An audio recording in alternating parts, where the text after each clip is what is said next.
Ayun, ano? Ayan, si Federico na poging-pogi. Yan.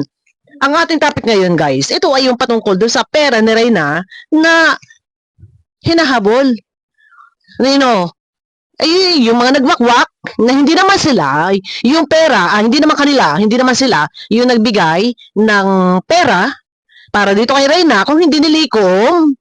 Oh, naghanap-hanap sila ng sponsor, nag-solicit. Tapos yun nga tumulong kay Reyna nung si Reyna na sa kalinga pa, kaya yun hinahabol ng mga nagwakwak. Oh, bakit? Inyo bang pera yun? Ay pera ng sponsor yun. Saan ba nanggaling ang sponsor? Panahon si Reyna ay nasa kalingap, nagkaroon ng sponsor. Ngayon, hindi nyo naman pera, anong karapatan nyo na habulin? Kaya nagagalit si Federico dahil hinahabol ng mga nagwakwak. Ito, pakinggan muna natin bago tayo magbigay ng opinion. Matagal nang sinasabi kung sino ang gusto maghabol, pumunta ng dait, magdala ng resibo. Pambihira. O ito, likha ni Federico. Suportahan po natin, guys. Nasa striker na po itong si Federico Santos. Ayan. Type ito si ang topic natin yan, si Yel Vasquez, yung Sino ba yan? Parang iyan yata yung may gusto sa iyo, yung naghahabol na hindi magkakatulog at hinahabol ka. Ay, sorry na lang siya. Dahil nasa loob ka na ng striker, ay mas magaganda yung mas magaganda yung nasa striker. Ay pilit at pilit na hinahabol ka pa. Ay ayaw ka pang tantanan. Ay kainaman. Ay kapugi. Sa totoo lang. Alam niyo, sa totoo lang, akala ko noon matanda na si Federico. Yung pala yung salamin lang pala talaga ang nakakatanda. Pero pag sa pormahan ay kainaman. Kaya pala hinahabol at ayaw tigilan. Yan. Ay sorry. Sorry ka. Mas maganda si Cell TV PH. Atalay. founder ng Wakwak. Ang founder ng Wakwak. Type pa eh. Ayan.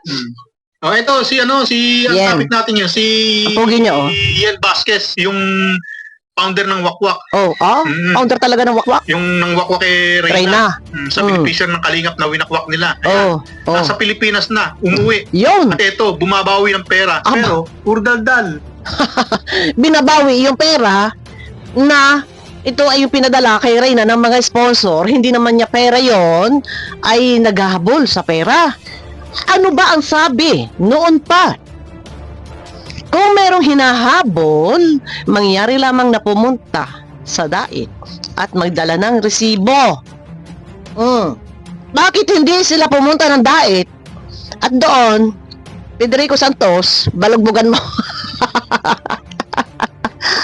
Hinahabol yung pera.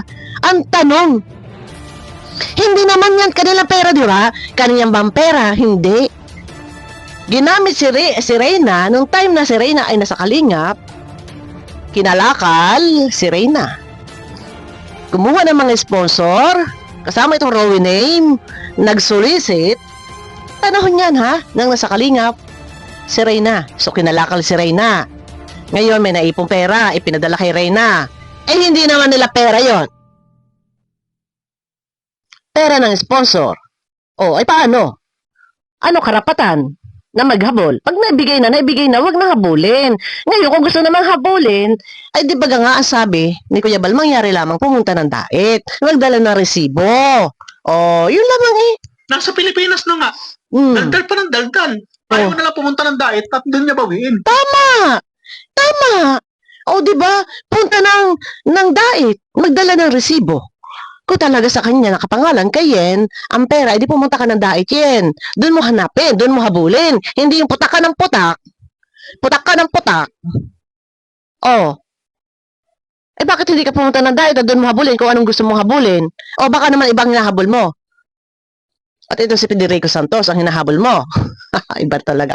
Hinahamon daw siya. Kung may binabawi ka, pumunta ka ng Kalingap, pumunta ka ng dait at bawiin mo, dalhin mo yung mga resibo mo. Tama. Yun tama. Yun, di ba? Kung may hinahabol ka, makipag-usap ka ng maayos. Idaan mo sa maayos na pakikipag-usap, hindi yung putak ka ng putak diyan sa channel mo, Yen Vasquez. Bakit? For content. O, anong motibo para palabasin masama ang kalingap? Kung may hinahabol, bakit nga hindi ka pumunta ng diet at magdala ka ng resibo? Makipag-usap ka ng maayos.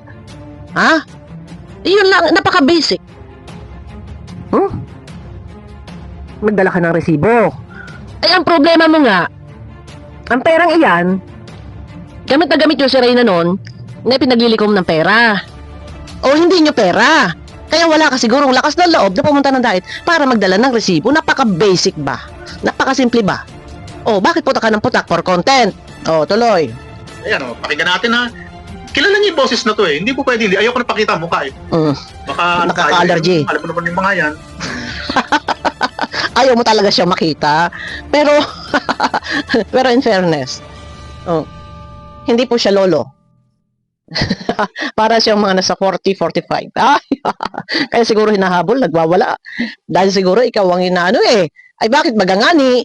Ay, tuloy. Lagay tayo sa ayos. O, kita nyo ha. Pinangalan na nga natin. Huwag natin pakita mukha. O. Ito, pakinggan nyo. Kilala niyo yung boss na to eh. Help start your lifestyle Teka, may ads. Golden Fiesta Canola Di ba? Paparinig na ang paghahabol. Kung pera baga nila, bakit baga hindi nga? Di pumunta ng diet at magdala na resibo. O, tuloy. Pakinggan nyo. Kilala niyo yung boss na to eh.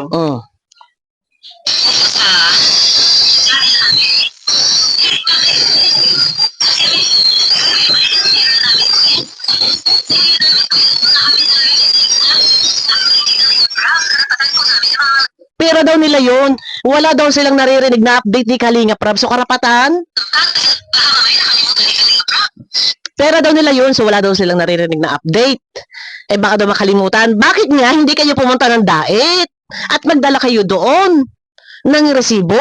Ngayon, ang tagal ng panahon, nanawagan na si Kuya Bal kung may naghahabol, pumunta ng diet. O bakit? Kayo ba? Wala na ba pera si Reyna? Wala na ba? Hindi nyo na ba kayang tustusan? Kaya ngayon, hindi nyo na rin ma-reaction. Andito na lang din kayo sa Kalingap, sausaw. O, wala ng pera. Kasi wala na ang mga sponsor. Tanong ko lang. O, bakit nyo hindi kayo pumunta ng dae kung may hinahabol? Aywan ko.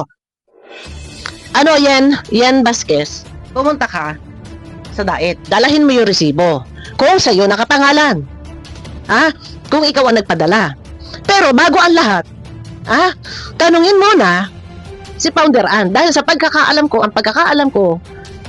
ang founder dyan, founder, si Founder Ann, siya ang nagpapadala ng pera. Wala kaming narinig na ikaw o Yen Vasquez, ang pangalan ay nagpadala ng pera kay Reyna. Ang tanungin mo na, ang tinatanong dapat dyan ay yung mismong si Founder Ann. Yung Kunyang ang dating pangalan, kung tawagin doon sa kanyang channel, yung channel niya, ang pangalan ay Kunyang. Shout out kay Founder Ann.